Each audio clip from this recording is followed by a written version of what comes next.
আমার খুবই ক্লোজ ছোট ভাই অর্গানাইজ করেছে এই প্রোগ্রামটা এবং this is the third season of super success awards 2026 third season.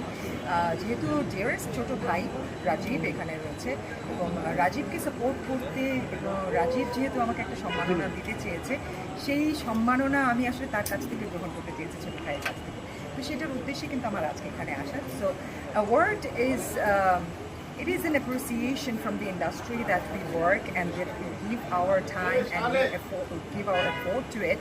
This is an appreciation from the industry people. So this is always great to feel appreciated by the people. তা আমার কাছে এটা নতুন কোনো কিছু না, কিন্তু প্রতিবারের মতো যখনই সম্মানিত করি তখনই ভালো লাগে বিষয়টা, কারণ এটা ভালো লাগার ছাড়া তো খারাপ লাগার বিষয়। So that's it. So this is feeling great. আমি যতটুকু জানি যে আপনি সব জায়গায় যান না, অনেকেই আছে আপনার এই যাবত অনেকেই অ্যাওয়ার্ড দেওয়ার জন্য ডেকেছিল, কিন্তু আপনি সব জায়গায় যান না, দেখে শুনে বুঝে যান। আসলে আপনি